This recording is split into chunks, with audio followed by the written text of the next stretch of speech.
Uh, I'm going to quickly introduce myself first. And well, if you haven't heard about me, my name is Nick, the EMF guy Pinot. And I'm a best-selling EMF author. Sometimes I'm good with technology. I'm an advocate for safe technologies, that's for sure. And that's why I'm streaming this from an Ethernet cable connection. I'm not using any electro-pollution to bring this to you tonight. So I'm proud to tell you that. And we're going to show you how to do that too.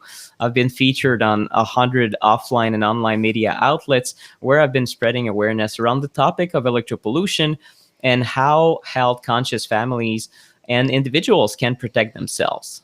Brian, take it away. All right. Hi, everybody. My name is Brian Hoyer, and I am an EMF mitigation specialist and founder of a company named Shielded Healing.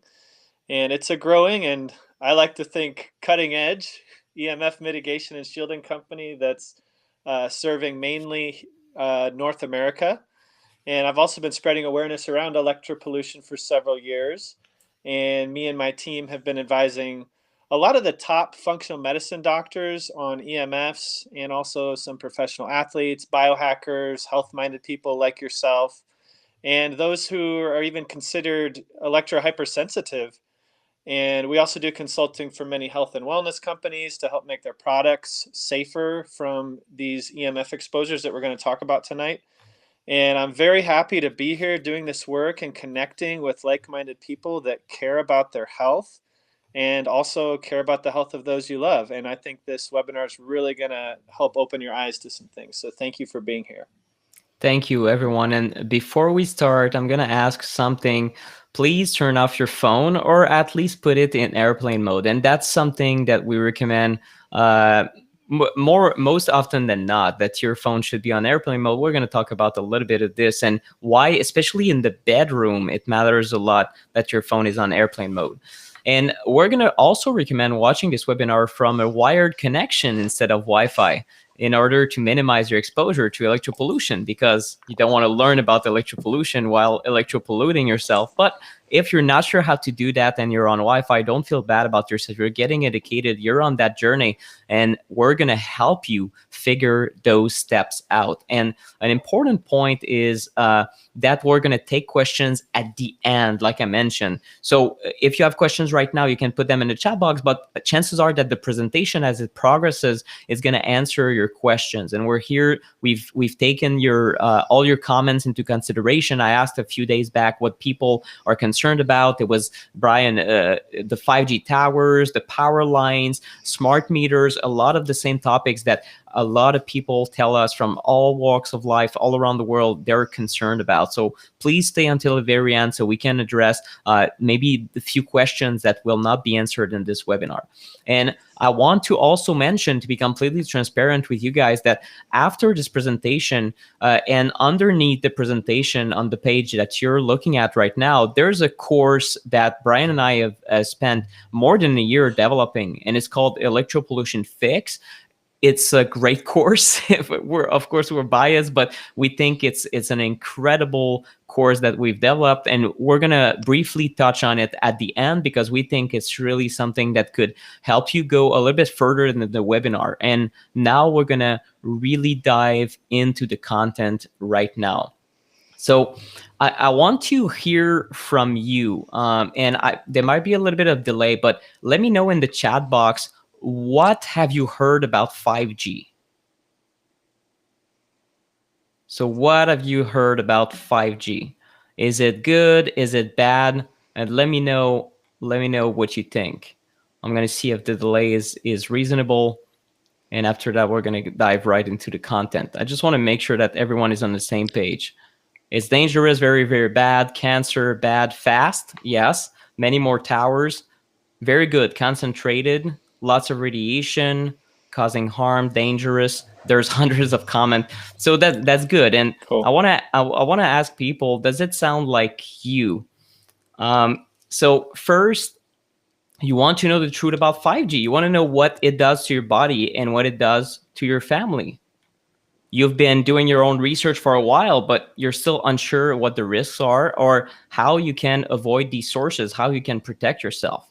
And you wish you could know exactly how to protect yourself to stop worrying about it. because it's a big toll on our mental health. Well, we think about electropollution day in, day out, and we're kind of stuck with it, right? So if you relate to that, you're in the right spot, because today you will learn, well, how to stop worrying about 5G.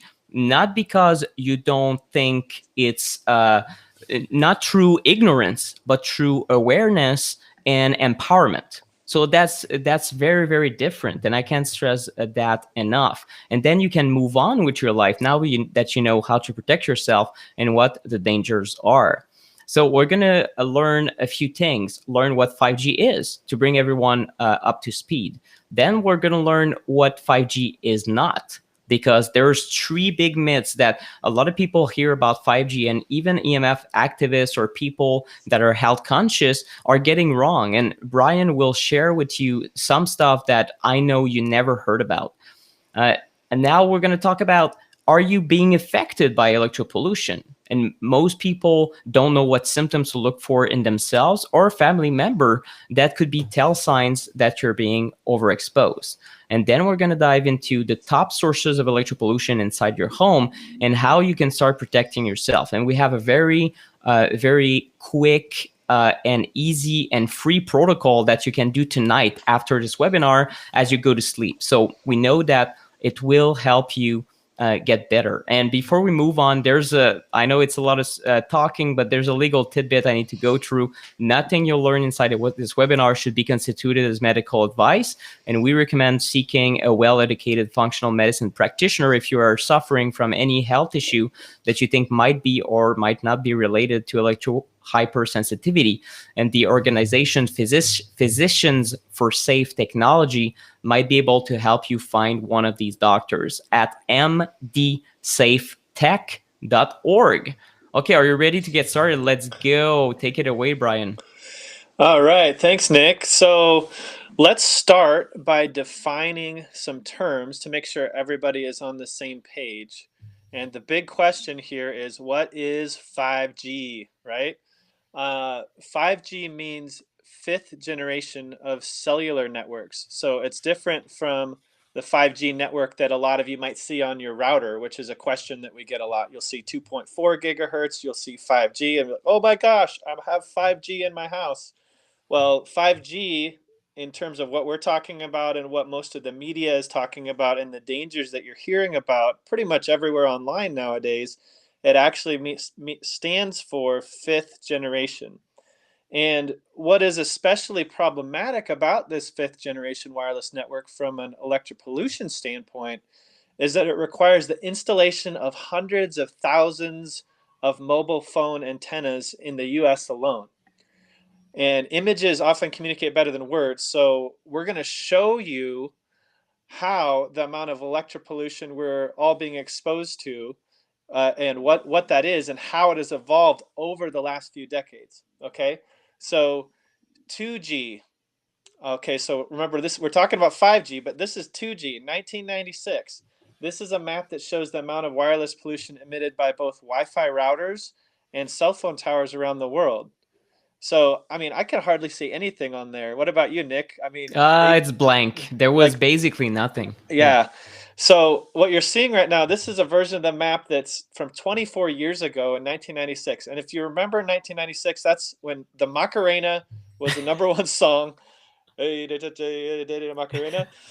And Independence Day was the number one movie that year. So at that time, 2G was the second generation of the cell networks that was being rolled out and just beginning. Wireless radiation pollution in the current cell phone frequency range was very rare in 1996, which is why this map shows us basically nothing there, right? So maybe you can see a few dots in some major cities where they had those corded cell phones in the limousines that you remember from those early 90s movies. But I mean, I really can't see any dots on there. It's pretty small. So let's move forward in time a little bit. Okay, so now 10 years later, we're talking about 3G in 2006. So this 3G stands for third generation networks. And those were rolled out and well established in 2006. So look at the amount of wireless pollution that's increased in that short time. So that's only 10 years later.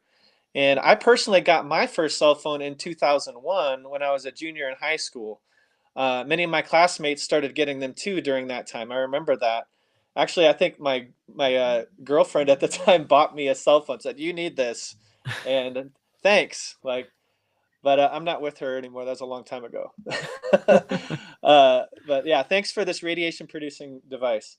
But if you look closely, the yellow dots on this map correspond to the highest amount of wireless pollution, while the purple corresponds to lower amounts. And this is important for the next map that we're going to show you. So let's move forward and see what happened once 4G started being installed everywhere. So yellow is the most intense and purple is fairly intense, right?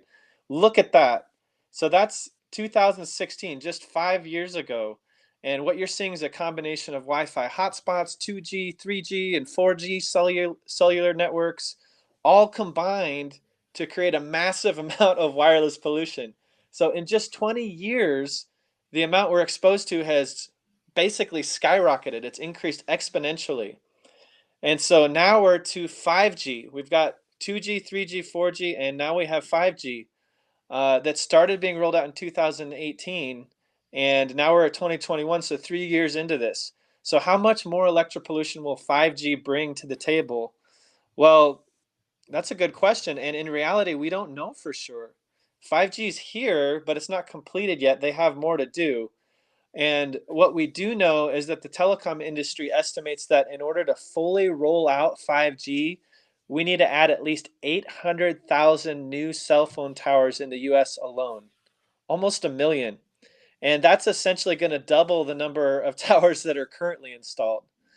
So you're probably driving around, and I see pictures posted all the time of people posting cell phone towers, and you're going to notice more and more of those going up, and different looking ones. And a lot of people are concerned about these 5G network towers being installed in their neighborhoods. And really, a great way to know what's installed near your home is to visit a website called antennasearch.com.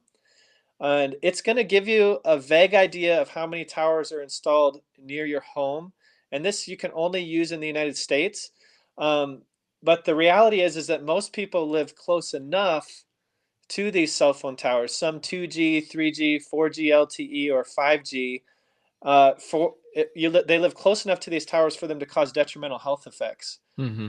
And then, a quick note that this site also shows other transmitting antennas like radio and television transmissions, which also have an effect. And we're going to talk about that importance a little bit later. And just a little bit of a disclaimer on this website, not all the antennas are on the website, but it can give you an idea of many of the exposures that are around you. And you can even drive around and learn and start to recognize these antennas and what frequencies they're transmitting off of them. It has all the information on the website. So these 5G networks, they're problematic, bad news from a health standpoint for a few reasons. The amount of wireless pollution we're already being exposed to is way too much, and 5G is making this problem worse. You could tell by the map. I mean, from 3G to 4G, that was exponentially more than what our ancestors were exposed to, right? And these towers with 5G are often being installed very close to people's homes, especially in urban and suburban neighborhoods. And the closer a tower is, generally the more problematic it can be because it's more intense. The field strength is higher, and it can cause all kinds of transient frequencies that are bouncing and reflecting off of things. Um, and there are real concerns also about internet security and privacy and a lot of other issues that are a bit beyond the scope of this webinar, but still a very real concern. Uh, and when there's many devices, so many devices are connected that weren't connected before, it provides more personal data that is available, and that data is sent out via these signals in each device that's connected to each other through these 5G networks. This is why the so-called Internet of Things is often referred to as part of what 5G networks are. It collects data from all these products, your toaster, your fridge, your laundry, your your underwear. No, I don't think there's any smart underwear yet. There But might be. actually there's a smart diaper for babies I've There you seen go. that tells you when your baby's diaper's wet so you can change it, and you get a notification on your phone. So it's crazy, all the things that are being developed right now. But it's this Internet of Things. All of these new devices are creating more and more electropollution inside your house, and more data for people to hack into to learn more about your habits and everything. So, and this is all very, very important in understanding this in context. But let's also talk about what 5G is not, okay? 5G is clearly adding more exposures and looks bleak. And I think it's important to be informed about the rollout of these new networks and how they might impact our health. However, Nick and I agree that a lot of what's been said the past few years about 5G technology is not necessarily factually or scientifically accurate. And worse than that, in a lot of situations, people are so focused on the potential dangers of 5G that they spend all the time worrying about these future exposures and what's currently being installed. And basically, a lot of us are ignoring the very, very real dangers of other sources of electropollution that are affecting us right now in real time. So keep in mind as we dive into this section that most people who share information about 5G and might have shared our so-called myths that we're going to dive into, they're also really trying to sound the alarm and sharing from their best understanding at the time. And most people are wanting to do good in this realm, spreading awareness. They want to tell the truth about 5G. But unfortunately, all the online controversy over the past few years has led to a lot of confusion, speculation, and distortion of a lot of the facts surrounding what's actually being installed, etc. So what we share here is the truth as we know it, and our professional opinions are based on years of research and my own experience in the field testing with my team and with equipment that measures the frequency exposures during the 5G installs the last few years. And other experts might have other opinions, and we respect that. Just know that, as with all of this, technology changes, and we really only know the first and foremost, one, what we can test out in the field, and two, what the telecom companies explain to us about how the system works and what frequencies are being used. And we can also look and see what's been approved by the FCC. And so there's information out there that we can gather and come to conclusions and see if it matches the testing that we're doing out in the field. And so that's really kind of the gist of how we're getting our information. So let's get right into this. A few of the myths about 5G. So myth number one is that 5G is all about millimeter waves. And millimeter waves, that's a hot topic. If you might have heard of it. Some people call them MMWs. That's just an abbreviation for millimeter waves. But the first myth that's been circulating widely on the internet is that 5G only consists of higher frequency millimeter waves, similar to those used in airport scanners, and that is what's most damaging about 5G networks. Well, that's partly true, but sort of incorrect. Okay, so let's look at what frequencies these 5G networks will actually emit.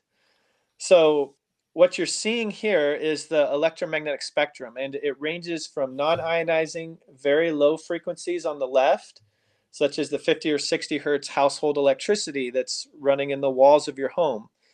And then on the right, you have extremely high frequencies with like ionizing radiation like X-rays or nuclear radiation. Okay, so that's over on the right.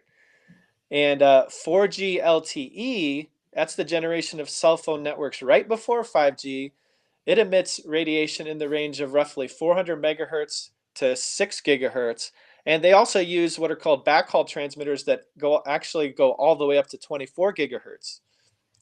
And then on the other hand, the 5G millimeter waves that a lot of people are concerned about emit radiation that is much higher in frequency. And what is being used currently in 5G networks in this range will be approximately 24 gigahertz to 95 gigahertz and possibly up to 300 gigahertz in the future if more spectrum is opened up, because those are technically millimeter waves, and there have been talks of opening up more spectrum for these 5G networks. But these frequencies generally vary in countries and also the different telecom companies around the world. But the reality is that the majority of the 5G antennas that I've measured in various major US cities are not currently using millimeter waves. And that's partially because most phones are not equipped to connect to those beams of millimeter waves yet. So this is going to change with phones like the latest iPhone 12 and later iterations of Android phones, which are compatible with these millimeter waves. But currently, we're not seeing that. And we may need to update this in the future. But instead, what the majority of 5G antennas are using are these lower frequencies that are very similar to 2G, 3G, and 4G LTE frequencies that have been around for a while, approximately 600 megahertz to 7 gigahertz. And the good news is that these lower 5G frequencies can be detected using simple consumer level EMF meters, such as the ESI 24, which is a model that we recommend in our EMF course, and as a great all-in-one EMF meter option. So all of these frequencies, the majority of the 5G frequencies that we're being exposed to, that are being installed right now and have been installed the last 3 years, are sub 6 gigahertz or 7 gigahertz, okay? And it's not these millimeter waves. That's awesome, Brian. Yeah, it's more of a bad thing, and that's unfortunately what a lot of people focus on 5G don't realize. It's it's the same frequencies. It's just more and more of the same stuff, which is also something we need to clear out. Is this myth number 2, right? Higher frequencies are more dangerous, because once again, it's something that has been circulated widely on the internet. A lot of people propose that the 5G frequencies at around 60 gigahertz can lead to respiratory symptoms and exacerbate or even cause the symptoms that have been associated with a very popular virus everyone heard about in the last 14 to 15 months. I'll leave it at that, because we're streaming on YouTube. It is true that there are scientific concerns around millimeter waves, though, and I have to say this. Let's look at this 2018 study by Dr. Cindy Russell, and she's reviewed all the science available on millimeter waves, and she concluded, and there's not a lot of science, but there's some, and she said, current radio frequency radiation wavelengths that we are exposed to, we're talking about the same stuff: 3G, 4G, 5G, all of those, including Wi-Fi, right? And including Bluetooth, including smart meters. All of these use radio frequency radiation. That's another word for wireless radiation. And we are exposed to appear to act as a toxin to biological systems. That's a strong word to me, right? That's a biological toxin, like you would call a biological toxin lead in tap water that you want to avoid, right? And we saw what happened in Flint, Michigan. So that's not good. And public health regulations need to be updated to match appropriate independent science with the adoption of biologically based exposure standards. So what she means is, well, we're in trouble because our guidelines are so permissive that this stuff is ubiquitous and we're exposed all the time. And unfortunately, this is 2018 study, so no one listened really to that study, and 5G is being rolled out. And at the moment, there's not a single study that has looked at real 5G in the real world, which means a 5G antenna per se, and looked at human trials or animal trials or even in vitro. So there's zero biological study that used the real 5G. So let me tell you what it means here, because we're going to return to the EMF spectrum for a second.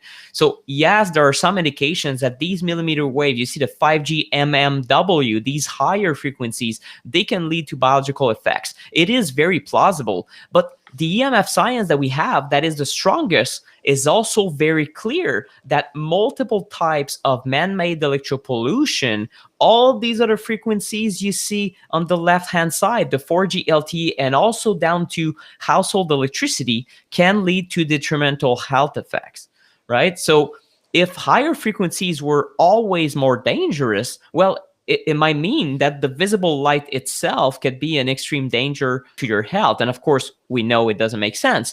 You know that 5G won't go higher than 95 gigahertz. That's the frequency. But visible light ranges roughly from 375,000 to about 800,000 gigahertz. So can you imagine, that's such a high frequency, but it's not always higher means more danger. So that's a bit of a Mm-hmm. simplistic view that has been passed around on the internet. So in conclusion, when we think about the dangers of electropollution, what makes it dangerous to the human body and why should you worry? Well, it's not just the frequency, but it's how artificial the signal is. And that's why visible light is safe, right? Because it's always been there. We've been exposed to the sun since the dawn of mankind, but not so much for 5G and other frequencies that we've just started introducing. So some examples of very artificial and stressful types of electropollution, they include the cell towers and all the Gs, 2G to 5G. They're artificial. They're nothing your biology has seen in the past because it's been around for just a few decades, right? Our bodies are not adapted to these types of frequencies, but also Wi-Fi. And don't forget about other types of electropollution that we'll chat about. And maybe something we could ask in the chat. I know there's a little bit of a delay, but let me know, what do you think is the worst source of electropollution on Earth? Is it Wi-Fi, or is it the cell phones, or is it a cell tower, or is it Bluetooth? So let me know in the chat, and I'm gonna make sure that we're still here. Okay, perfect. So let me know what you think is the worst type of electropollution. A lot of people say cell tower, the modern Wi-Fi. Good point, Margaret. Wi-Fi, and have cell phones. Some people say cell phones. These are good guesses. So, Brian, what do you think? Were they close to the truth? I think they could be. I mean, close for them because I test these things all over the country with my team, and what I've found is that yeah, wireless radiation is a really bad source and it's exponentially increasing. But there's also other sources that some people like may have a tower right in front of them, but then they have something right in their house that's actually more of a concern. And they don't realize it until we come and measure this thing, or they have a meter and they're actually measuring around their house. So I think they're right. Cell phones are bad. Cell phone towers. I mean, you have cell phones right next to you. Towers, we see them. They're scary looking. They look like death, and they're out there. But yeah, I think that there's so much concern, and that's part of the overwhelm too. Which, one of the myths that we're sharing here is that cell phone towers are the worst source of electropollution. Could they be? Yeah, maybe. But once again, information published about 5G has led a lot of people worrying over the installation of these new phone towers in their neighborhood and the Internet of Things connectivity between these devices. But in reality, in my experience, taking these professional EMF readings in the homes of thousands of families across North America, there's a wide range of different sources of electropollution that can make people feel unwell or make an impact on human performance. And in some cases, it makes the most electrosensitive of us experience a wide range of symptoms, which we'll list here in a few minutes. And there are many different types of electromagnetic fields or electropollution that my team and I are looking for when we test our customers' homes. And these exposures can create a scenario where the person's stress bucket overflows and the body's overwhelmed with stimulation, and which produces these symptoms.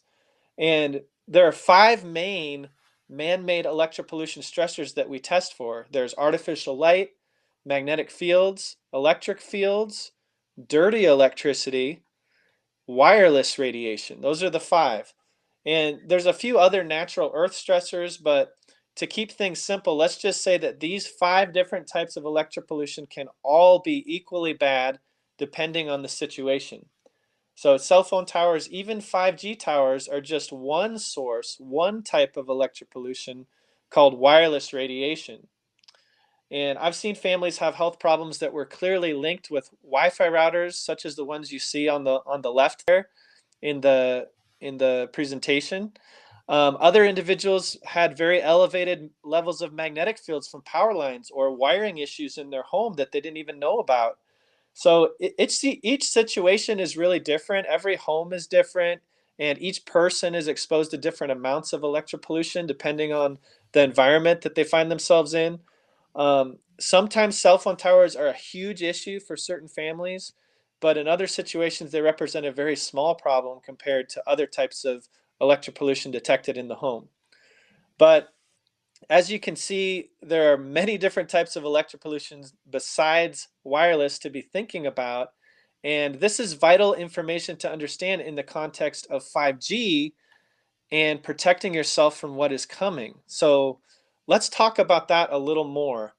Um, Dr. Martin Pall is a professor from Washington State University, and he's recognized as a very important EMF scientist who's been trying to identify exactly why electropollution is stressful to the human body. And he has identified that electropollution, EMFs, disrupt channels at the surface of your cells called voltage-gated calcium ion channels, abbreviated VGCCs. So electropollution voltage hits those channels, those VGCCs, and this is the main mechanism that causes cellular stress. Why? Well, when that voltage gate opens, it allows calcium to flood into the cell and creates a tissue damaging ion called peroxynitrite. And that molecule, it damages the fats that surround your cell membrane and make them more permeable while also inhibiting your mitochondrial respiration. So in basic terms, that means electropollution zaps the cell and makes the wall weaker, and then also zaps the energy producers of your cells, your mitochondria, by starving them of oxygen. So they're Yeah. suffocating. It's suffocating the cell. And that mechanism of action has a huge impact on all the cells of the body. But these VGCCs, these channels, are especially concentrated in the heart and in the brain. And we know that there's no problems on this planet, medically speaking, with the brain and the heart. It's only like the leading cause of death, and we only have all Every these cause, yeah, every chronic illness out there, every right? chronic illness out there. Yeah. Yeah. So they're concentrated in the brain and the heart, and that's where these EMFs have the most damage.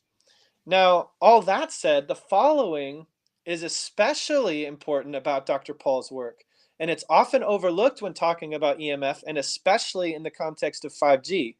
So Dr. Paul's collection of studies, they find that both extremely low frequency fields, including the 50 and 60 hertz cycle exposures that you find in the electricity in your walls, and microwave EMF range exposures, they act via these voltage-gated calcium ion channels. And so do static electric fields, static magnetic fields, and nanosecond pulses. So it's a lot of science there, but in plain English, the stress response caused by electropollution happens when your cells are exposed to microwave frequencies from 4G or Wi-Fi or 5G millimeter waves, but also when they're exposed to these extremely low frequencies like electric fields or magnetic fields that are commonly found in nearly every home. In every bedroom we test, we're getting these voltages, we're getting magnetism, and there's different things that are going on in the home that cause this type of electropollution. So there it is. Think about this. This is so important to understand clearly. These voltage channels are just one mechanism that electropollution exposure causes biological damage. And if all types of EMF exposure can damage our cells and mitochondria with this same biological mechanism, does it make sense to focus just on 5G frequency exposure, just on millimeter waves? Of course not. We should be paying attention to those. Yes, they are damaging, and there's a lot of studies that show that. But we should also be paying attention to these other electropollution stressors as well as 5G. And this is why we think your health strategy or action plan when it comes to electropollution should be to reduce your cumulative overall exposure to all of these sources. Does that make sense? So not just being anxious about cell phone towers or wireless radiation, whether it's 5G or 4G or whatever. What we found in assessing thousands of homes and teaching thousands of students about electropollution is that it makes a huge difference in your body's overall resilience to 5G technology and the damage that it may cause by addressing and improving these other sources of electropollution exposures. And you have actually much more control over these other types of exposures, these other types of EMFs, than you do about the 5G rollout. We can get politically involved and everything, but we don't have control over the rollout of 5G. We don't have very much control. So these other electropollutants are operating on the same biological pathway of damage as 5G. And so anything you do to reduce these other types of electropollution is also going to help your body to be more prepared for what is to come in the future and the future installations that are going to happen. So we'll have some key takeaways and action steps here in the webinar soon, but it's so important to understand that a holistic approach to EMF reduction is extremely important in the context of the rise of 5G exposure, and it's often overlooked by many people. And remember, the research shows that the same cellular and tissue damage happens whether it's 5G or 4G wireless, electric fields from wiring in the walls, or anything plugged in, or even magnetic fields from household or neighborhood sources. That's so important to understand. The damage is the same whether it's 5G or electricity or magnetic fields, all the same. This is brilliant, Brian, and this is so out of the box. I think that unfortunately on the internet, the let's say the hype is on 5G currently, but in a few years it might be 6G. But the electropollution problem is so much wider than that, and that's really what we're trying to show you guys. And I know it might be a little bit of a shock because some people are in there, they want to hear about 5G, and we told you what 5G is and how it is put into context with other types of electropollution. But we also want to have you think holistically when it comes to EMF reduction, because if you just try to reduce 5G, well, you're fighting a losing battle, but there's so much you can do inside the home. So before we move on, I want to ask people first, are you guys still here?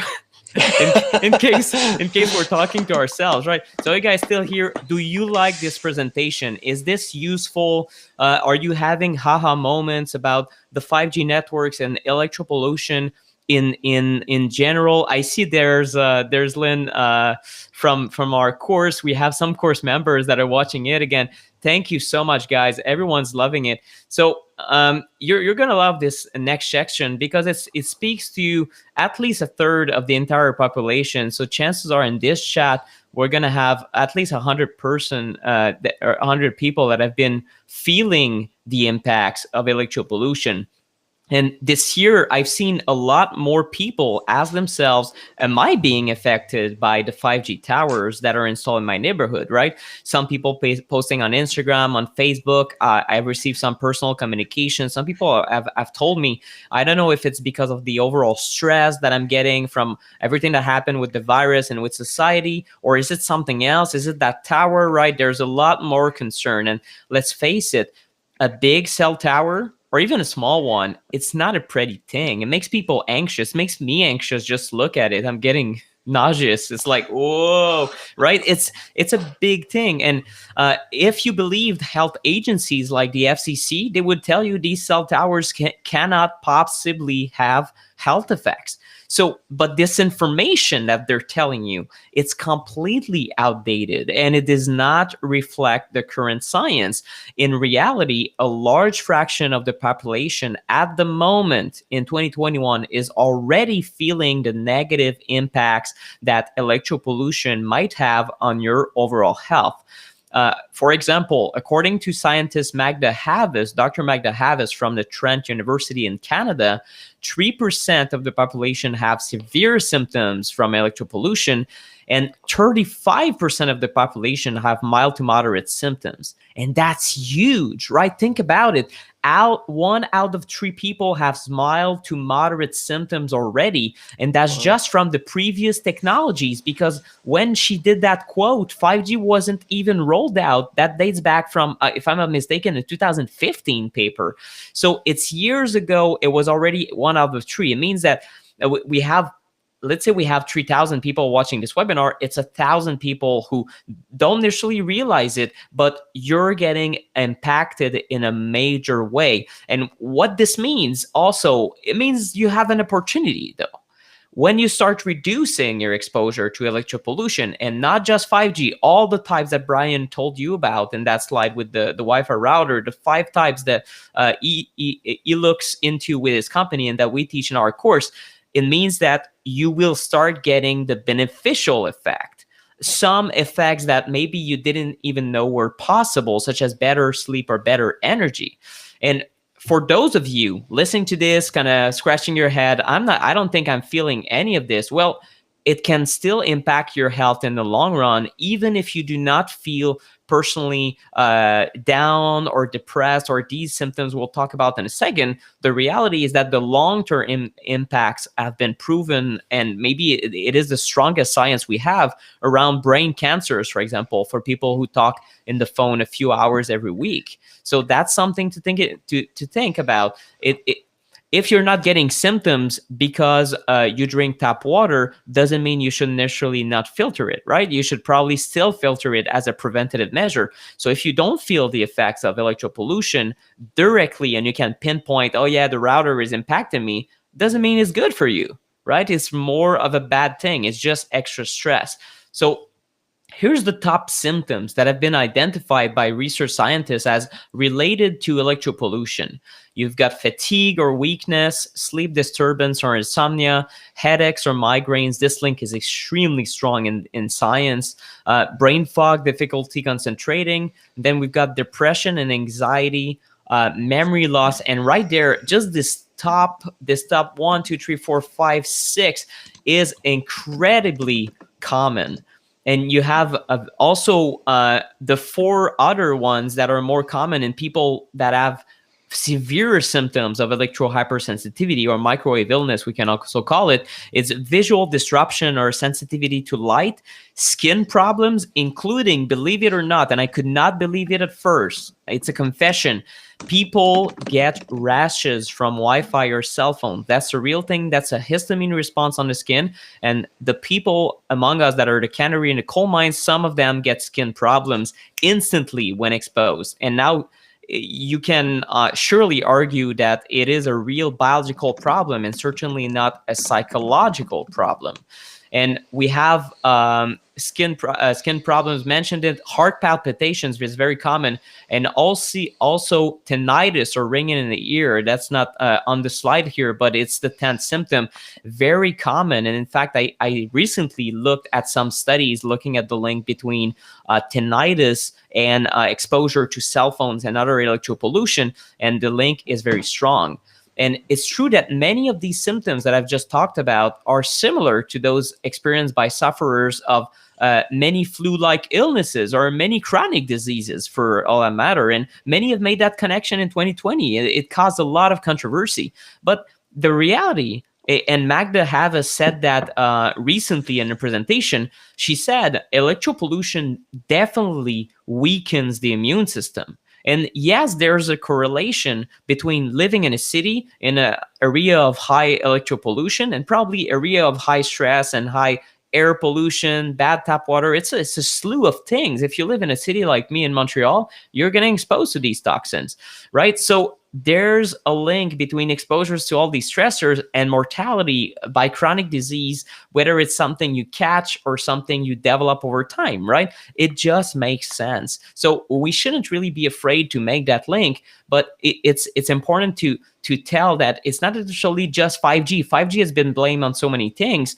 but in reality, all electropollution weakens your immune system, especially when you have all these sources in your home that you don't realize are there, right? Imagine just the impact of 5 sources of electropollution of different types in your bedroom. Well, you can sleep as good. And then next thing you know, you're fatigued, and then your immune system goes to the bottom of the drain. So basically, all these things are cumulative, right? And this is why you should try to minimize all these sources. And I want to also mention something that people who don't think they're experiencing symptoms at the moment Well, when they start reducing their exposure, a lot of the time they start feeling better. So sometimes you don't realize you've been impacted before you reduce your exposure. And here's an example from one of our course members called Stephanie S. from Lawrenceville, USA.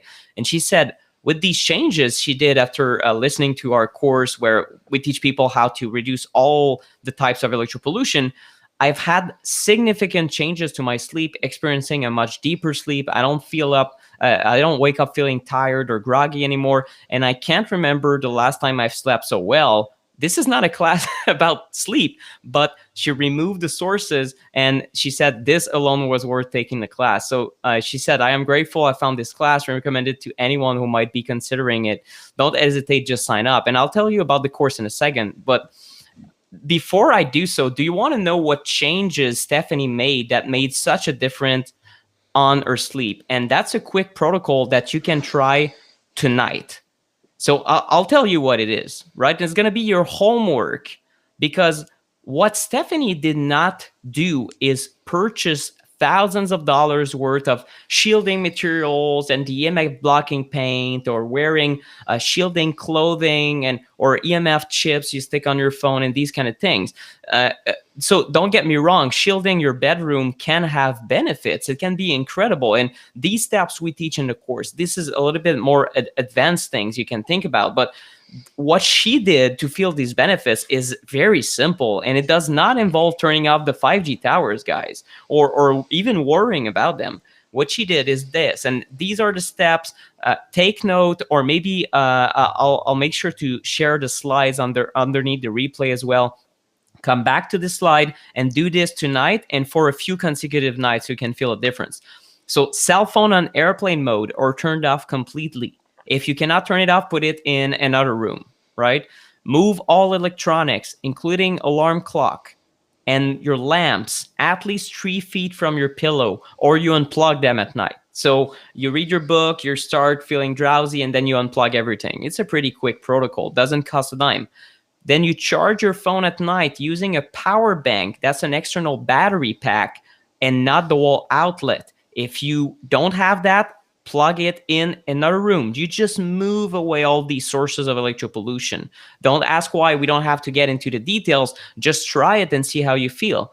And beware of all the hidden sources of wireless radiation, because sometimes you might have a computer in there that's open. Maybe you download something during the night.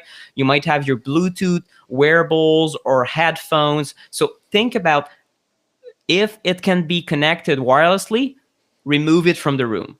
So none of it is groundbreaking, shocking, or anything. It probably is not even surprising to most people listening to this, but it's a great start, because what happened for that person, Stephanie, who did it, is that without even completely shielding her room or buying expensive things in the EMF mitigation space, she already felt a difference. And then she started improving her wellness and or the wellness of her entire family. And if family members can feel it too, then they get on board with this idea that, oh, maybe this isn't so crazy listening to a 5G webinar on Monday, May 24th in the evening.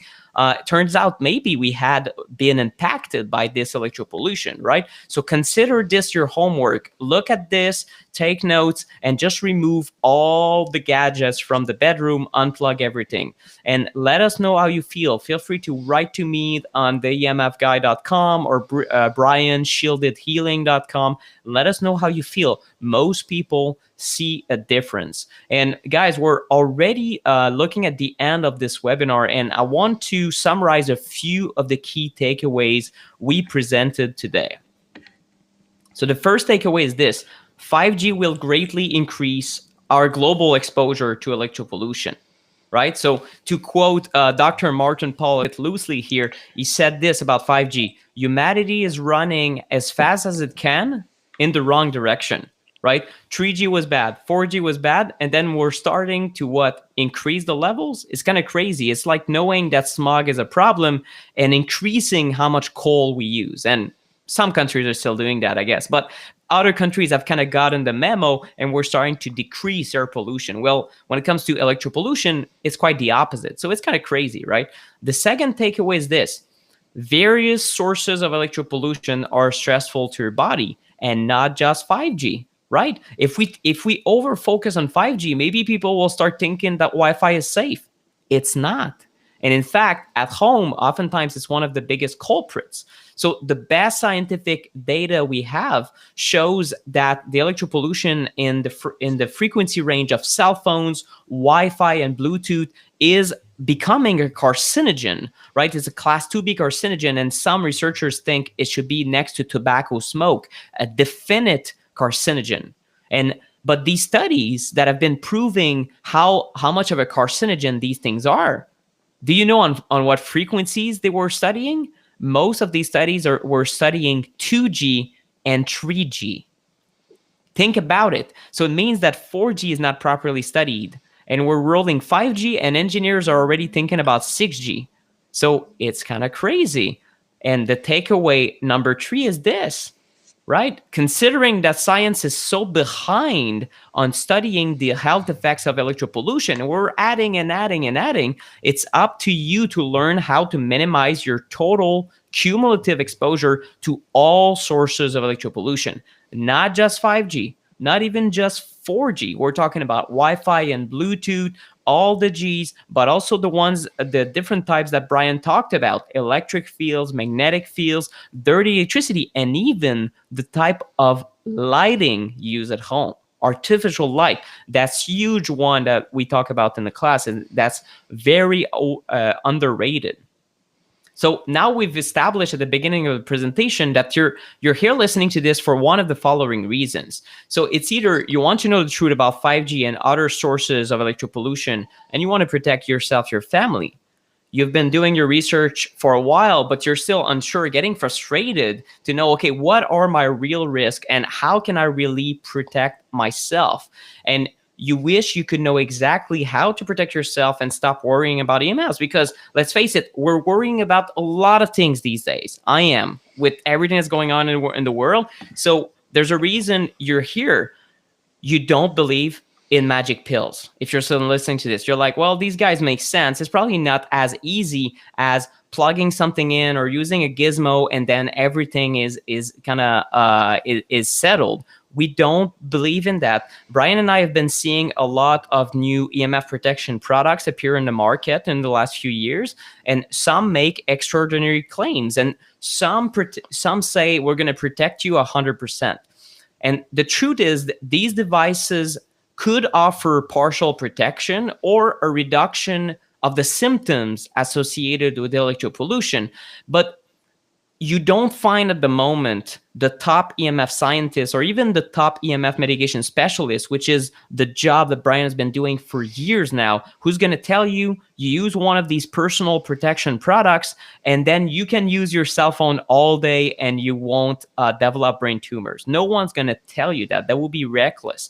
So instead, what we propose is a step-by-step approach. So we propose that you take electropollution as an agent that you want to clean in your home. Imagine that's the same thing as your home is air polluted, right? But now it's electropolluted. You got to find the sources.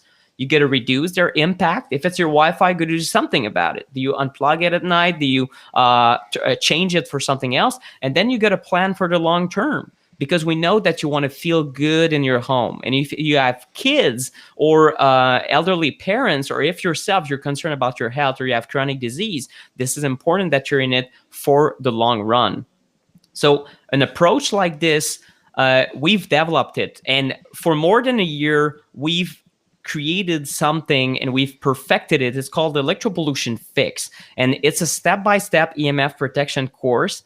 And the gist of it is very simple. You'll learn how to clean EMFs from your home. It doesn't get simpler than this. And the problem with EMFs and with electropollution is that, yes, there are many different types, and it does get frustrating and overwhelming to understand. So when I sat down with Brian, do you recall about Brian when it was? Was it in March of 2020, I guess, first when we started meeting?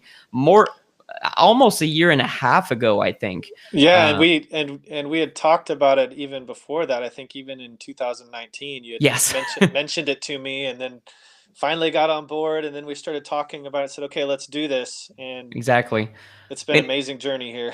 it's been an amazing journey. And our question was this: how can people learn about this in the simplest manner possible without spending 25 hours in front of the computer or having to become a certified professional or anything like that? Because we know people are very busy and we want them to be able to clean up EMS from their home without having to invest in very expensive solutions. So we wanted to have it budget friendly and also easy to learn from, regardless of your current knowledge about EMS. Maybe it's the first time you hear about EMS, or maybe it's the first time you really take an hour to learn about 5G. If that's you, it's still a course for you. So what we have inside, and just here, we've included basically everything you need to learn to minimize your exposure at home from all these sources of electropollution. We have 6 modules, and basically it goes like this. We teach you the basics, and then we teach you each type of electropollution individually over the course of 3 different weeks, basically, that the content is released. With me and Brian, we both have different roles inside the course, as you'll see. And we have EMF action checklists. So if you wonder, what should I use for my Wi-Fi? What light bulbs should I use, right? The very technical aspects of what should I buy, how should I plug these things, everything is there in a very concise manner. And you also have access to an incredible community that is members only, and it's been a great journey to see everyone that's mingling there. We have doctors, we have engineers, we have lay people, from soccer dads, soccer moms, to biohackers. It's every walk of life, because people are concerned from all around the world. We have people from many countries that are in there. So it's a great community. And there are additional things that we've added gradually with the course, because we've been running it live in front of many members, but now this is the pre-recorded version that is much better. And it's the first time we release it to the public. I couldn't be more excited about this. So we have a bonus video on how to use an EMF meter. That's a big question. A lot of people are super confused about that. We have a bonus video on how to get your family on board. That's a great discussion Brian and I have, and that's based on your experience, Brian, working with 1,000 family in the US and beyond. And this is so key. We have reducing EMF sensitivity. That's a brand new bonus we added, 2 weeks ago, basically. With Dr. Ben Lynch, he's a top research scientist and doctor in his field. And it's really cutting edge stuff on how to reduce EMF sensitivity if you realize that you are yourself getting symptoms from that stuff. And we also have a VIP version. Wanted to include for people who want to go a little bit deeper and want Q&As with it. And I know that's something not everyone really uses or wants, but if that's you, if you want extra help, there's also a VIP edition that is there, that is available.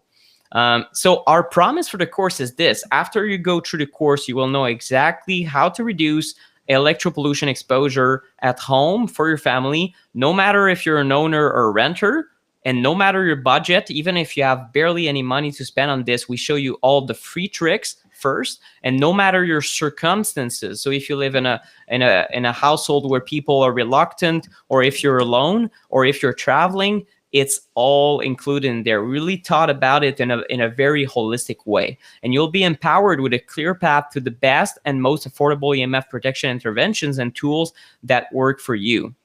So just a quick overview of the modules. The number 1 is about bringing everyone up to speed. In module number 1, we tackle the very basics. And you get a real relief from the EMF lingo confusion. And that's one you do not want to skip, even if you've been studying the topic for a while. A lot of members have told us, I realized that a lot of things I did not understand properly. And we talk about the science behind EMF dangers, the difference between different confusing terms, like what is EMFs versus magnetic fields versus radio frequency or microwave radiation. Like, what's the difference between all these things? And we define the terms. The difference between the natural EMFs and electropollution that we call, that is man-made, and how much has electropollution increased in the last 100 years. These are all good things to learn first. And the module 2 is about artificial light. So it's really about a very ignored type of EMF, even in the EMF activism space. Like we talk about 5G, and a 5G tower is scary, but it turns out that a light bulb can also have an impact. And the light bulb, most people wouldn't really fear a light bulb, right? That would be ridiculous. But the reality is that staring at the wrong types of light bulb can impact your sleep. So it's a type of electropollution, guys. And we talk about what are the healthiest light bulbs, what are the worst light bulbs out there. We talk about light flicker, the fact that there's imperceptible flicker that you don't initially see with the human eye, but your brain perceives, and what the health impacts are. We talk about blue blocking glasses, for example, and different solutions on how to mitigate this artificial light. In module 3, we talk about wireless. That's one that a lot of people want to hear about. We talk about the Wi-Fi router. How can you tame it, minimize it, or replace it? What's the healthiest way to use your cell phone, right? Is it the cellular network? Is it on Bluetooth, on Wi-Fi? What about the Bluetooth headphones or wearables? So all the wireless stuff, including smart meters, is really what happens in this module 3. In module 4, we talk about 2 types of electropollution: electric fields and dirty electricity. And a lot of people don't talk about these, but they have a dramatic impact on your sleep and overall health. So we talk about the difference between these, how dirty electricity will impact your stress levels, how people with homes at very, very high levels of dirty electricity, they feel unwell, they feel agitated, or maybe anxious in their home, right? So it could be the towers, but it could also be this other type of poor quality electricity that is running in your walls. So again, who fears electricity? Most people don't. So sometimes we tend to fear the tower more than the light bulb or other sources, or even the Wi-Fi. And I think people have the wrong impression about really what matters. So that we're going to really put everything into context for you guys, and make you able to minimize all these sources all at once. And we have module 5. We talk about the last type of electropollution called magnetic fields. You see these power lines on that image there. That's one of the sources, but also you can have several sources in the bedroom if you're not careful. The magnetic fields can increase your long-term cancer risks, but also could disrupt your sleep if you sleep too close to a big source of magnetic fields, and unfortunately that's quite common. And finally, in module 6, maybe you've been asking yourself, what about the towers? What about the towers? What about 5G? Well, we have a module exclusively on the 5G cell towers and outside electropollution. We talk about the satellites. We talk about the high voltage power lines. We talk about how to shield yourself against the towers. Brian goes deep into his top recommendations as a top EMF mitigation specialist. How can you shield your room, right? There's a way to enclose your space and have an incredibly healing environment with nearly zero EMF, or as low as reasonably achievable EMF levels in your bedroom. And that's an art in itself. And that's what a lot of people who are extremely sensitive might want to do, but that's at the end of the journey, right? All the rest still matters, all the other types of electropollution we talked about.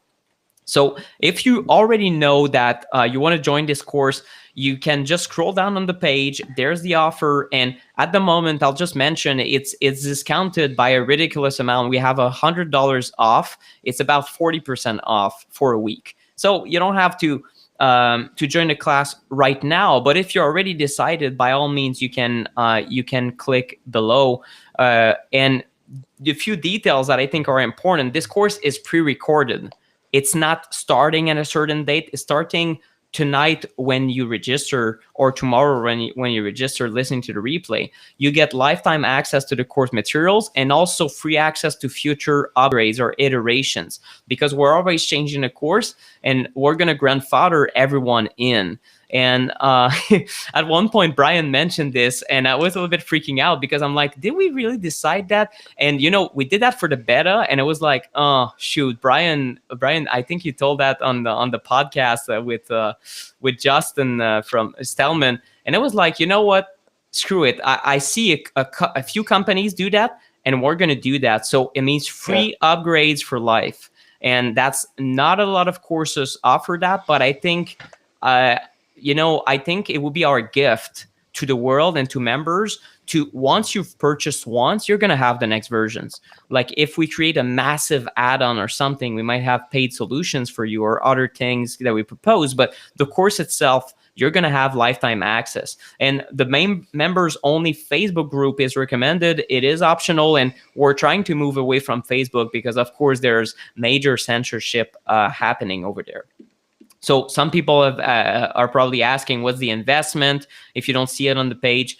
We've set the price at $147 for the self-study version, and we have the VIP version I told you about, where you get 3 Q&As that are additional with a very small group. I have to mention, forgot to put it on the page.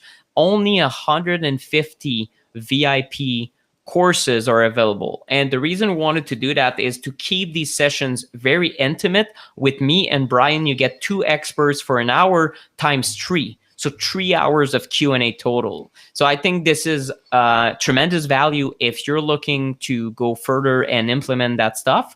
And also, the final step, how can you purchase? You can use credit card, you can use PayPal. We have a secure checkout on something called Thrivecart.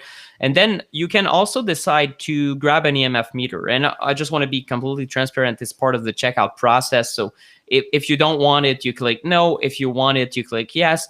We did offer the best deal that we've ever offered on the ESI 24 meter. And I have to say, it is fully optional to get that meter.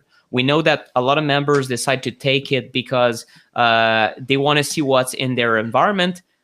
If you don't want to purchase it right now and will purchase it later, that's fine too. There's no pressure. And this class does not require the use of a meter, but it's just part of the checkout process. And the final step is you're going to see this, your membership area. And I'm proud of this because our last iterations of the course were, I won't say sketchy, but it was a little bit, it was the beta version. So we didn't have a proper membership area, and people were bearing with us because they still loved it. Now it's an incredible professional looking membership area on the teachable software. It looks amazing. It's all broken down in bite-sized chunks, and it's incredibly easier to learn from than ever before. So we're super proud about this new version. And finally, at the end of everything, you can join our Electro-Pollution fixed private group. So that's the community I told you about. And I want to tell you just about the experience of 3 members that I've taken it. Then we move to the Q&A, and we can stay. Brian can stay. Can you stay until 10 p.m. EDT? Yeah. Okay, so we're still going to have a little bit more than 30 minutes of Q&A, so don't worry about it.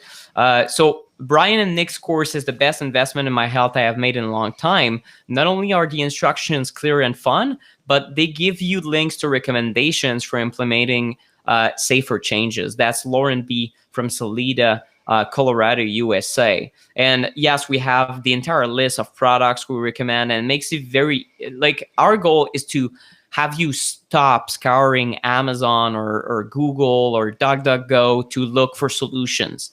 This is the last piece of EMF information you'll have to consult, because you can come back to it. Oh, what was it for the Wi-Fi router? What kind of computer screen should I buy? Or is there a safer type of cell phone? We answer all of these inside the course, and you can come back to it as long as you're a member, which is for life. So also Mio, who loved the course very much. This course taught me how to improve my sleep environment and create a sleep sanctuary. After 2 years of being sleep deprived, I am finally sleeping in my own house. And it just warms my heart. When I heard this one, I was very much, I know Mio has been so active in the group because she's realized, my God, this is such a big issue in my home. And this is why I was not sleeping for 2 years. And a lot of people realize that, their bedroom is very dirty, or sometimes it's even bigger problems in electro-pollution standpoint they have.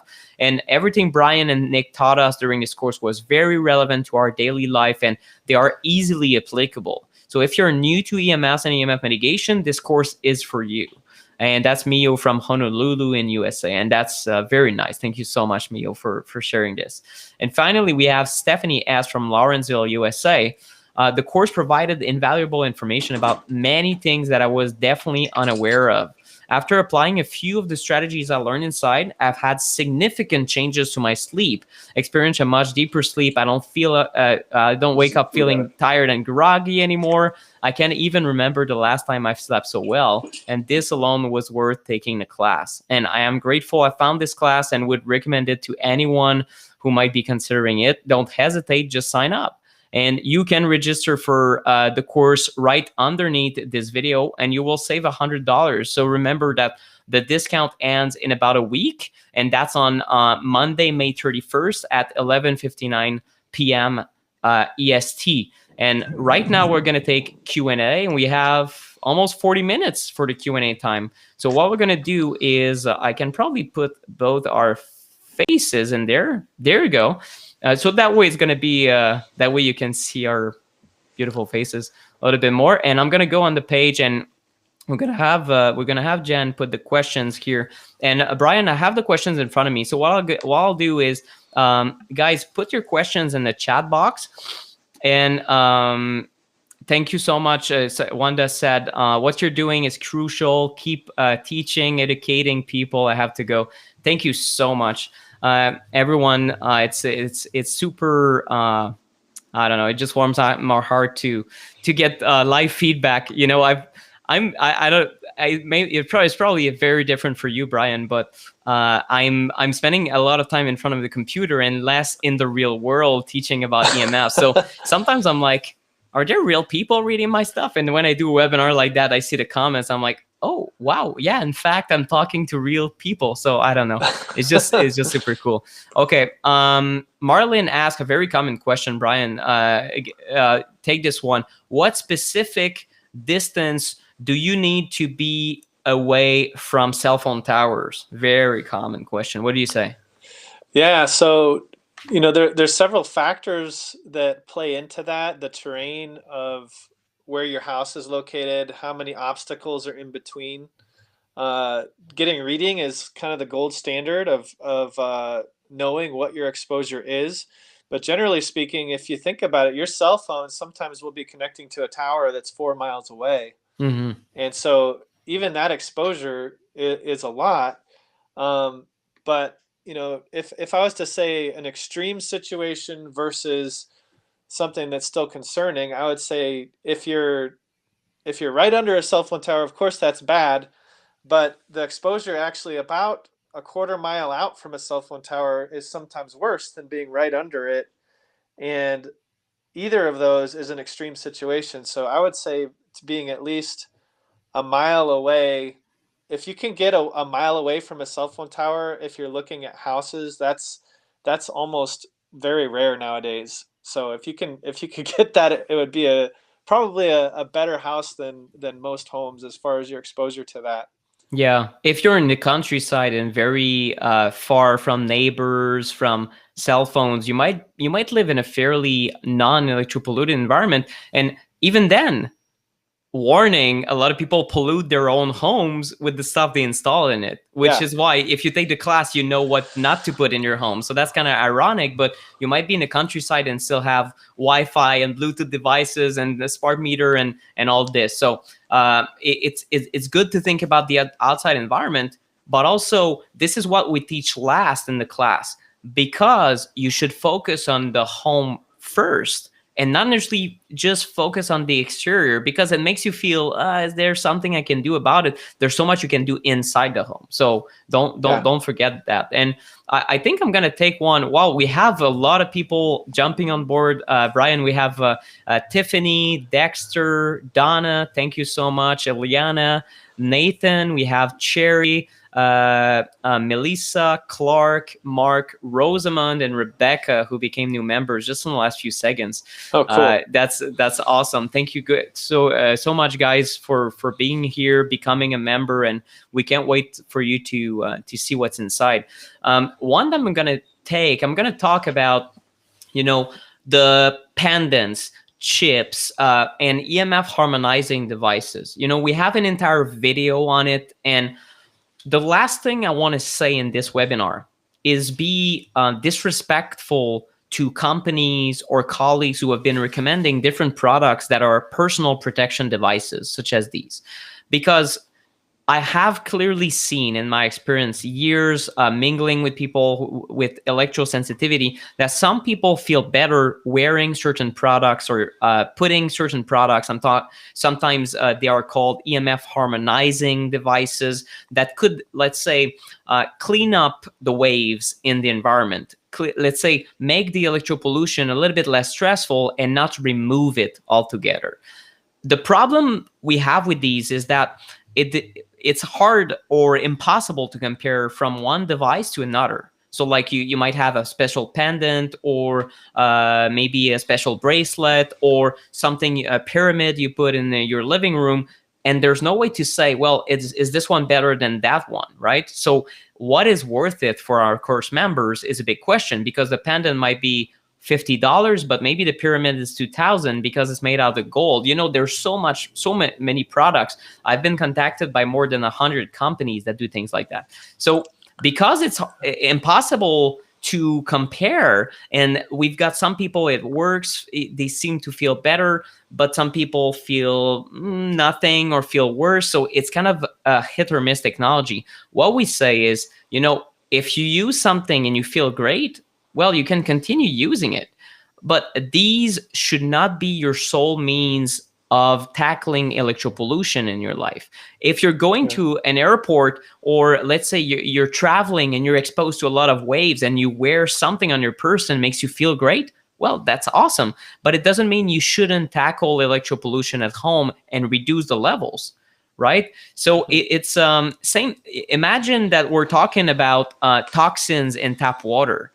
What is better? Taking antioxidant to compensate for the fact that maybe you have pesticides in your tap water, so that way you oxide yourself with pesticides and you make yourself sick, but then you take antioxidant all day and you feel okay? Or is it better to filter your water and take the antioxidants, right? So think about it in these terms. It shouldn't be your main protection device or anything like that. And some have validity to them. It's just that our approach is to drop the levels to as low as reasonably achievable in your home, starting with the sources in your bedroom. So that's I would say it's a different philosophy, right? Brian, you want to add something to that? Yeah, I think one of the things we talk about in the course is this scale of the scale of health. How if you can imagine a scale that's got weight on both sides. I'm trying to get centered here on the screen. You've got things on this side, things that are good for your body, nourishing things like your nutrient dense whole food, your supplements, your light therapy devices, all of your wellness devices and therapies and food and inputs that you're putting into your body over here. And on this side of the scale, you have all the things that are stressing out your body, like the EMFs, the toxins, and emotional stress, everything. And natural healing and your body's ability and innate yearning to heal is tipped in one direction when the stressors are outweighing the nourishing support. And so you have to remove those stressors in order for all of the things that you're doing to help your body heal work better. And so even if some of these harmonizing devices strengthen your nervous system or your energetic system or strengthen your body somehow, it's not removing the stressors in the air that are coming onto your body. And we know that because we can measure it with our equipment.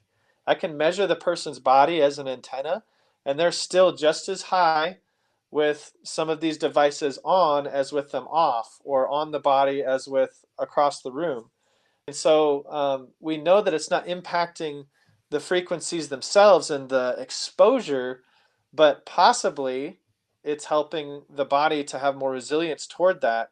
And if that's the case, there's also a lot of nutritional strategies that we touch on in the course of how to make your body less EMF sensitive and combat the damage that's caused by the peroxynitrite production that happens when those voltage gates open up and calcium enters the cell and mixes with nitric oxide and superoxide, creating that damaging chemical reaction for the cells and the mitochondria.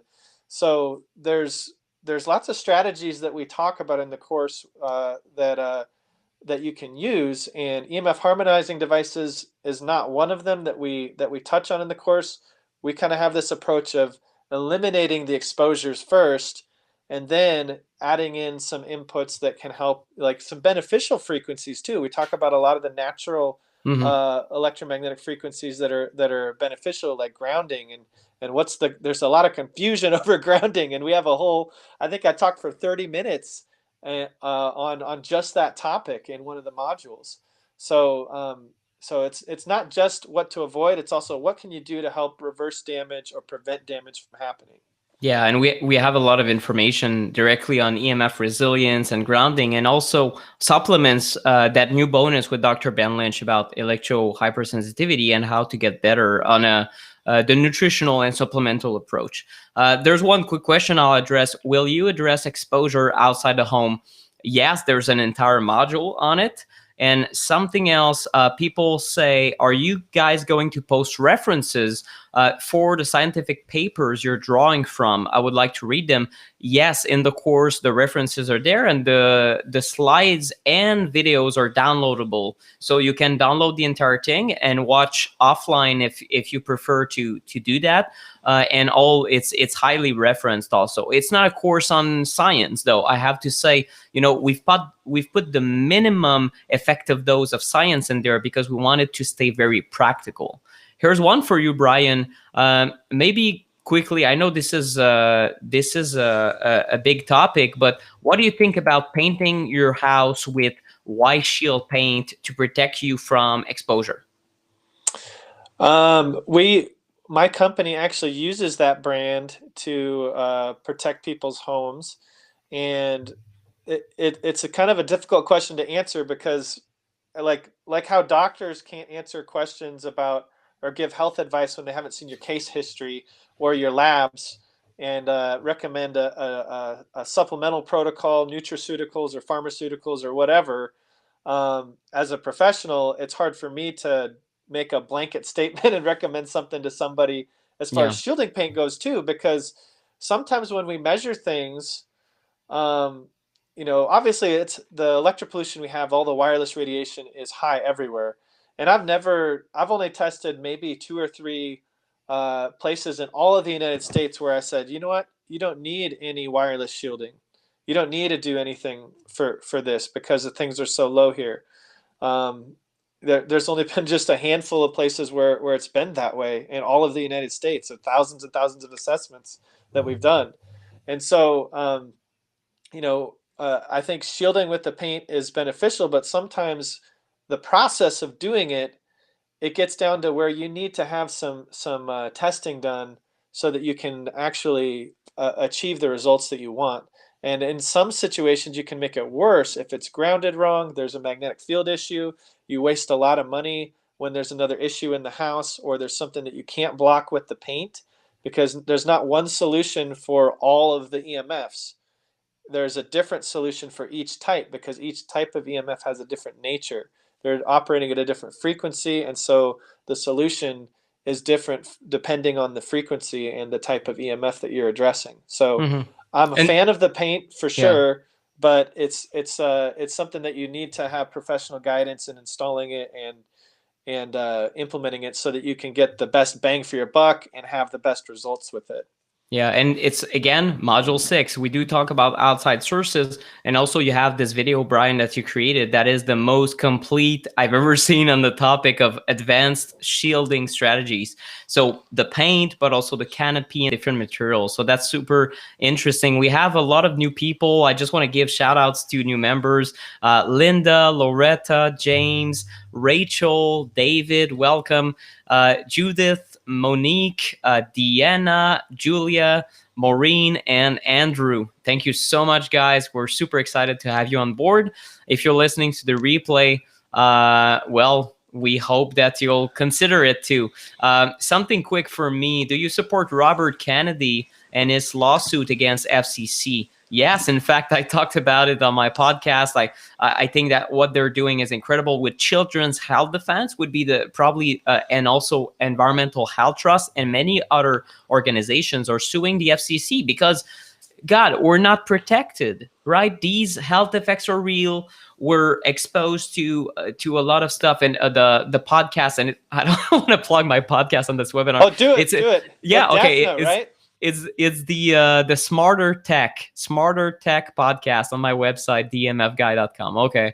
Well, I I've guess got if my logo back here. Shielded yeah, Healing that's is right. up That's right. here. Okay. You can plug your I'm podcast. It's got all the Smarter info. Tech. Okay. Yeah. Well, I have a discussion with Daphne Tackover, and she did talk about that lawsuit against FCC, and we do support that. And maybe something we didn't even mention, it's on the page somewhere. We give 5% of all proceedings, of all profits of this course to nonprofit organizations. We've been able to give thousands of dollars, and it's not to brag. It's just to tell you that we're in it for the right reasons, and we want things to change. Yes, we're selling a course and making a living, but I'd rather make my living make people aware of an incredible human, like a problem for mankind, than work in a day job somewhere for something I don't consider important. So that's important for you to know, that this course will also help nonprofits that are really struggling for cash and are doing incredible things for education. So maybe okay, that's super important. I'm wondering what you're gonna tell about this, Brian. I need to buy a new cell phone. Very common for people listening to this webinar. Is it safe to buy a 5G phone? And if so, how do I protect myself from the 5G phone? And if not, what type of other phone should I buy? It's like the phone conundrum, right? Yeah, and getting the 5G phone is kind of unknown right now because, like we were saying in the webinar, a lot of the towers aren't, like the millimeter wave towers are not installed right now. It's mainly 4G. So really right now, and I believe what I've heard so far with the new 5G phones is that you can turn it off. Um, that may change in the future because it seems to be changing with a lot of the Wi-Fi routers that we're testing. Used to be able to go into the software and turn them off. There's some router software now where you can't turn things off, and a lot more of the smart devices are that way too. The tech company, you'll call them up and be like, "Hey, I can't find the setting to turn this off," and so they turn it off remotely.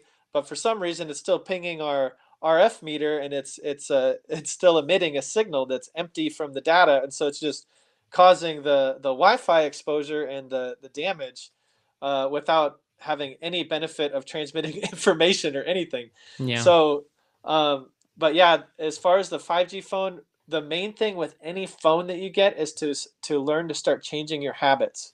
Like most people, like, okay, airplane mode at night. When you get up in the morning, what's the first thing a lot of people do? They turn on their phone, they check their messages. So one habit that you can do with your phone is, if you can't wire it up and use an adapter, like one of the things we recommend in the course, we have all the up-to-date adapters that we recommend in the course, and you can do an Ethernet to USB or lightning cable for an iPhone or an Android phone or whatever kind of phone you have. But just set your phone down, turn it off for airplane mode, walk away, let it update and ding and send all those notification signals out, and then come back to it. You're going to reduce your exposure significantly just by doing that, instead of sitting there with it in your hand, right on your brain, and getting all the updates. And that's when the signal is most intense, when it's first turned on off of airplane mode. Yeah, that's a great question, and a great answer to it. I think it's all about habits. Whether you have a 5G or 9G phone, it's always going to be to minimize your exposure, because I will probably keep having a phone, but it's barely on. It's a tool in case of emergency, or I need to find my way around the place. It's same thing as saying, a computer is dangerous. Well, I use a computer always for my job, right, to spread awareness around electropollution and its health effects, but it's wired in. So now I mitigate that object, right? So it's not the phone itself that is necessarily the problem all the time, but it's really how you use it. Yeah, and you could use an analogy like a vehicle. Like there's stats that talk about driving Yeah. in a car. Well, if you have a habit of cutting people off in traffic Yeah. and bad driving habits and everything, and you're reckless, then you're more likely to get in an accident, and you're more likely to die in a car accident because you're more likely to get in an accident in the first place. Well, the same thing could be true of your phone, like reckless habits of turning it on, sleeping with the phone under your pillow, turning it on and having it like right up next to your ear, not using speakerphone. There's all of these habits that you can change. And if you can be a safer user of your cell phone, it's going to help reduce your exposure and your risk of having phone damage in the same way that a safer driver is going to have less of a chance of getting in an accident and getting killed in some kind of vehicular accident. So habits, habits, habits, and that's one of the things we talk about, and we really try to drive home on our EMF course. Yeah, and module 3, wireless, where we talk about the phone. I show you how to mitigate the phone and also the Wi-Fi router. Jennifer asks, is the course very useful in New Zealand? I don't mean the general info, I mean specific help. You know, Jennifer, a lot of recommendations and they're also applicable to Europe, to Asia, to different parts of the world. It's just a matter of sometimes finding the different tools, but the bulk of the solutions we talk about are very simple ones. Ethernet cables, dongles, a converter between Ethernet and your phone, so your phone can be wired in to an Ethernet connection. You can find that anywhere on the planet, right? So sometimes if you struggle to find recommendations, this is when you probably want to join the community and then ask fellow New Zealanders or people from Australia what they use. But there is EMF, there are several EMF mitigation specialists that I know of in Australia and New Zealand. So surely you'll find the solutions you're looking for. So we hope you join us. And there's also something that I saw. Can I find it? Any suggestions for someone who works from home and needs the internet? That's me. So I work from home. I need the internet, right? I don't have Wi-Fi. What I have instead is the router is connected to my computer via an Ethernet cable. And that's feasible now on any computer. There's a converter you might want to use. That's in module 3. And if you still need Wi-Fi, you can still use it, but we show you how to minimize its impact. So module 3 is about wireless radiation. We show you how to wire in your computer. We talk about mainly it's the computer, the phones, and then the other sources that are all around the place.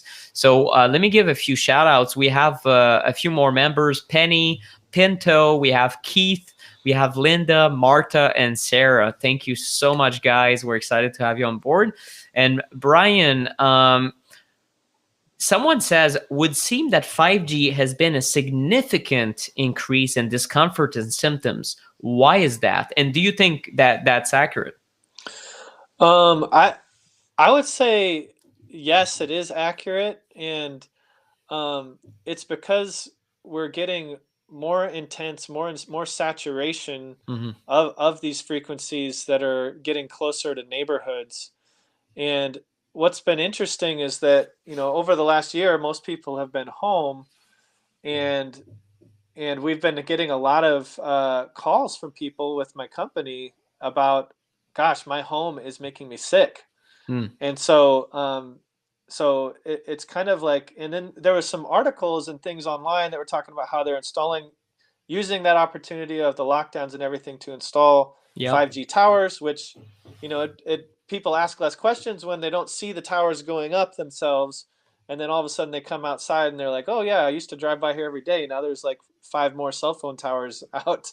Well, in order for 5G to work, they are going to have, I think we said in the webinar, 800,000 more towers. And so more saturation in the same frequency range is still bad, even if it's 4G frequencies that are being used for 5G to make the networks faster. And T-Mobile is using 600 megahertz, which travels farther and penetrates deeper into houses. And one of the things that we talk about on the course too is like there's some of these lower frequencies actually are more biologically active on the human organism, because most people are between 5 and 6 feet tall, and FM radio stations from the radio broadcast that you can tune into on your car, those are within that range, the full wavelengths and the half wavelengths and fourth wavelengths. There's this scientific phenomenon of resonance that happens with the human body. And if your body is the same wavelength as one of these frequencies, it's going to resonate more. And so when we measure the body in people's homes as an antenna, we find that we're getting between about 50 megahertz and 4 to 5 gigahertz. We get a lot more resonance on the human body than a lot of the higher frequencies even. And so the increase in those with 5G, I think, is very damaging. And they're realizing that they have to use these lower frequencies because the higher ones don't travel well through solid objects. And so they're not going to go well through trees or when it's raining or snowing or through buildings and that sort of thing. That's why they have to put a lot of the millimeter wave towers millimeter wave technology is going to be installed in stadiums and large town squares and places where there's not as much obstruction for the frequencies so that it can actually beamform and go right to your phone to have those really fast speeds. Yeah, we have another question. Sorry, I almost lost track because this question is too funny. What to do about those family members that think I am nuts?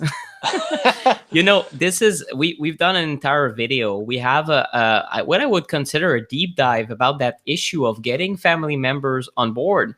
And this is not something that I had any experience with, to be quite honest with you guys, because I don't do these EMF surveys. Brian does. And when you brought that to the table, Brian, I was almost shocked. Like, yeah, it makes so much sense, but because, families are not necessarily happy when you watch a 5G webinar with Brian and Nick, and then you say, guys, we should just turn off the Wi-Fi now. And they're like, what did you just say? It's almost an insult, right? It's or worse, especially for teenagers or even adults. We're all addicted to this stuff. So we help you, and the community is there to support you in taking the right strategies with your family members. You don't want to fight with them. We try to strategize about what changes to make at home that are going to be the most compatible with your family members, quite simply. Yeah, and we talk about that right in the beginning of the course, Yep.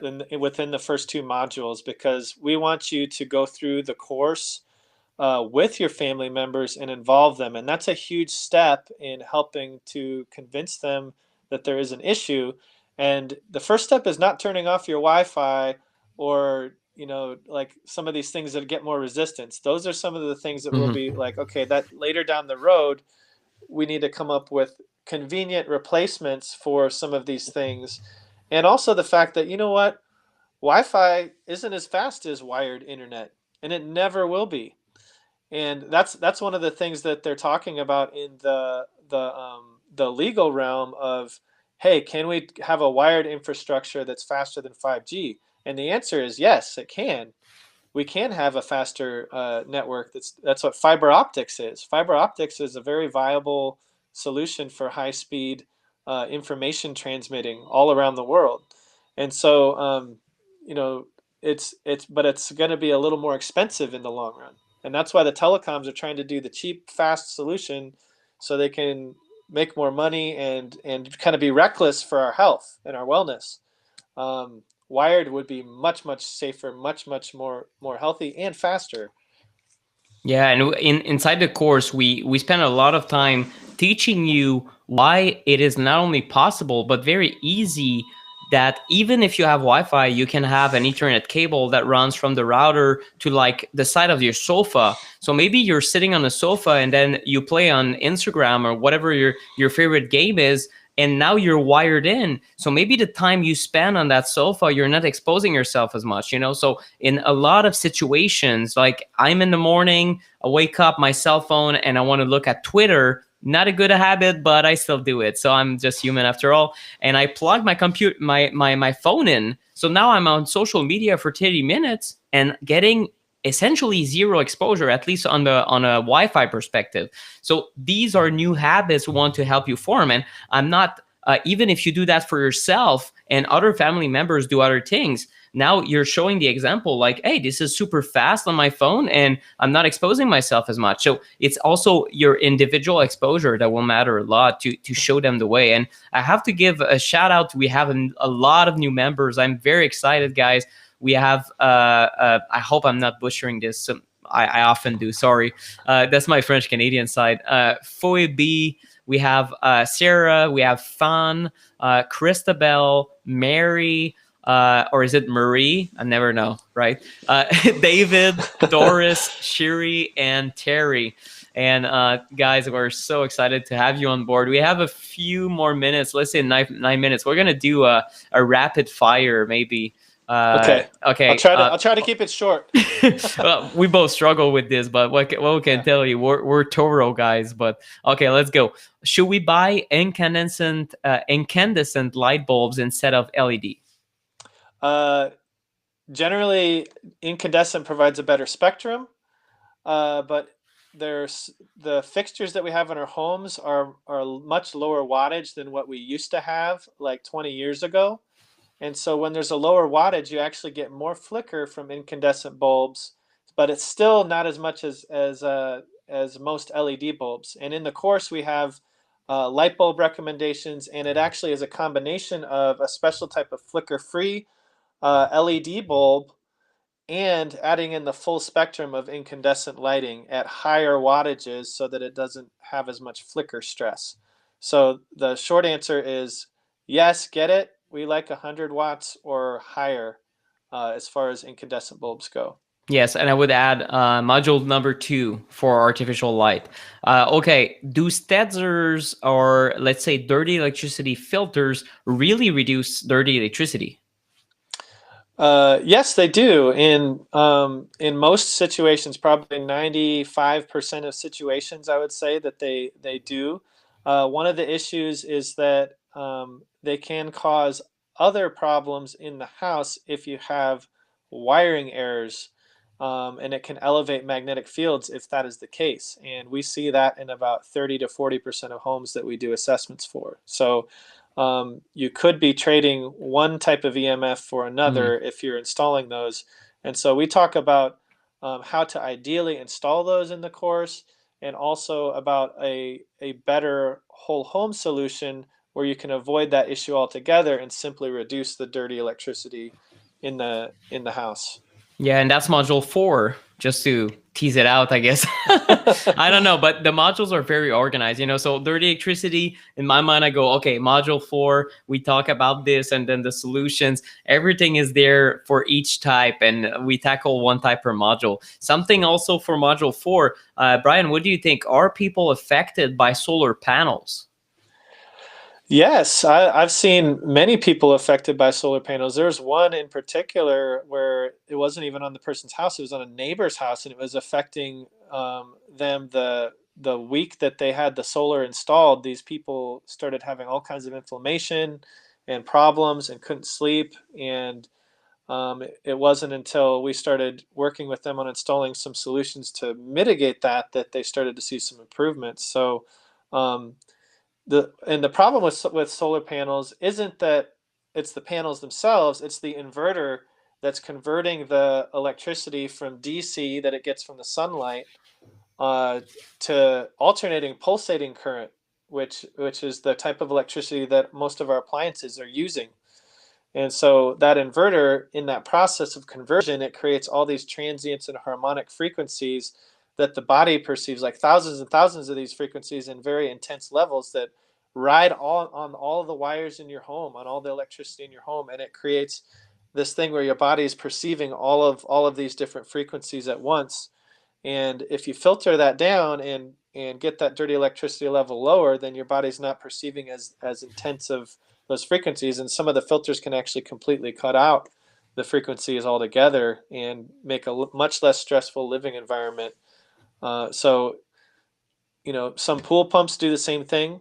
Solar panels, if you can get them to where you don't have the inverter and you can actually just use the DC energy and have the battery store that and run lighting and other systems in the house on DC, that's ideal. Yeah, good point. And we do talk about the different things you could do with solar. And with solar, usually these are the kind of advanced problems that sometimes it's good to have an EMF mitigation specialist such as Brian or his team come to your home. So I just want to mention that sometimes it's kind of very situational. Would you say? Yeah. Okay. Yeah, I would agree with that. Okay. So just wondering if you have the 2G, 5G comparison maps for Australia. It's the second, I should have changed the slides. It's the second times we have Australians or New Zealanders and they say, well, you forgot about my part of the world. In fact, it's just, I wanted to crop that part. It's just as bad, guys. For Australia or New Zealand or Oceania, same increase, and it's very dirty. If you go on, what is it? Wiggle. It's Wiggle. WIGGLE. Wiggle.net. If I'm not mistaken, I'll type it just to make sure I don't say something stupid. You can see those maps, and oh no, it's not on Wiggle anymore. I'll have to find it, guys. But it's just as dirty. You know, Australia has been industrialized and it's increasing at the same rate everywhere in the world because every country wants to jump on technology. So the same increase can be seen in these parts of the world, unfortunately. Okay, that's probably, Nick, is that a Noor ring? Yes, it is. It can be put on airplane mode and I track my sleep with it. Okay, is it possible to operate a microwave oven safely? Brian? No. There's safer ways to operate the microwave oven, I would say. But the microwave oven, where a lot of people think about it as just emitting microwaves that heat your food. But what a lot of people don't know is that because it's got a motor in there and it's a very high wattage, it actually produces a magnetic field that can go out like about 10 to 15 feet. And so some people they'll hit cook on their microwave and run like it's a grenade or something. That's what I teach my kids to do when we happen to be traveling and we're in a hotel and we have to use a microwave to heat up something. We basically just turn it on and then leave the room, go down the hallway, and let the food cook up. And there's also controversy on whether the microwave depletes nutrients in the food and that sort of thing. But from an EMF perspective, my family, we don't use a microwave, but if we do, we treat it like a grenade. We just hit the button and run. Yeah. So that's a safer way to use the microwave. Don't stand in front of it. Definitely not. Yeah. And guys, we're going to close this out because we're just 2 minutes. I just want to mention something. If you've been listening until the very end, I do apologize if you saw my face when I realized that we couldn't get the stream started and I was clicking the wrong thing. It was a mess. Sorry. I should have done more tests on embedding the video. And I know that some people, because of that, have not been able to join tonight. Maybe they reserved their entire evening. So I want to be cognizant of this and apologize on behalf of our entire team. And thank all the new members. We have Jennifer, Nancy, Catherine joining us. If you're listening to the replay, take your time to think about it. What we want to offer you is a way to take care of this problem in your home, especially inside your home, and then understand what comes from the outside also, but mainly make your home a safer and healthier place to live in. We show you the different types of electropollution, and then we show you how to tackle each one of them. Our approach is step by step, as opposed to trying to piece it all together. So we basically have created what we think is the best EMF protection solution you can get for yourself and your family, which is to reduce EMFs as low as you can achieve. And we've really poured our hearts and our soul in this work, and we can't thank you enough for attending tonight. Brian, I'll give you the mic for the parting words.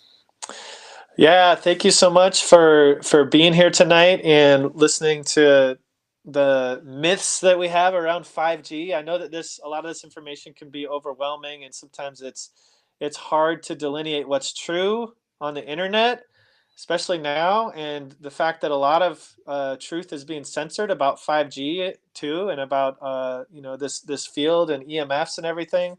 And so we really hope that you all can join us in the course and we can really dive deep.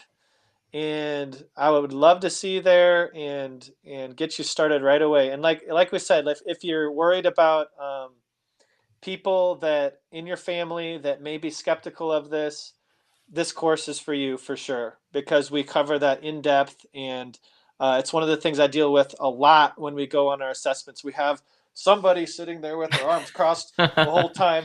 Yeah. And by the end, we're hugging and everybody's friends, and they're like, okay, what do we do? So I've never done an assessment for somebody in their home, and and I've never left a skeptic behind, essentially. And that's how I teach my team to operate, and that's what we've tried to transfer in this course, is some of the strategies that you can do to help people who are skeptical to get on board with at least a few things. Sometimes it takes some time, but we really hope that this course is going to be applicable to everybody, even if there's people in your household that are not convinced. You can make some changes, and we can help make some small changes with them, and eventually, hopefully, we can convince them through time and the changes that they see in you and your health and the family's health, because this stuff is real. It really does damage, and when you start to fix things, you start to feel better. That's been my experience. So, in our experience on this course, we've already gone through with what, Nick? I think 1,500 people. Yeah, around that. Yeah. Yeah, and we've had some amazing testimonials and really inspiring stories that we've heard from the results. So would love to see anybody there in the course. It's pre-recorded, so we'll basically see you on the forums if you join those. But, yes, and I know some people have been watching directly on YouTube, so if you're wondering where to buy the course, it's electropollutionfix.com. Some people are on the page. I've just realized that some people are on YouTube directly, so they couldn't see the chat. I apologize for it all. The replay is going to be posted. Keep a close eye on your emails. I'm going to include the entire Q&A session in the replay, so that way people can see it. And I apologize for the technicalities tonight, and I hope you like it. And just a quick mention: the course is discounted $100, and that's a real discount for the next week, right? So think about it. It will be $247. The self-study version of the course, when it's sold all year long. We will not close it or anything like that. It's registration year in, year out. However, for this week until May 31st, it is discounted $100. So think about it. We hope to have you on board. And just a quick shout out to Joanna and Christine, our latest two members. We had a few dozens of members, Brian, join live. So we're so excited. And if you're listening to this, cool. We hope that you join us too. Brian, thanks for bearing with me with the technicalities. Thanks for showing up. You've been incredible as always. And we're going to chat soon, buddy. Thanks you so Nick. much, everyone. Yep. Take care. Bye. Bye-bye.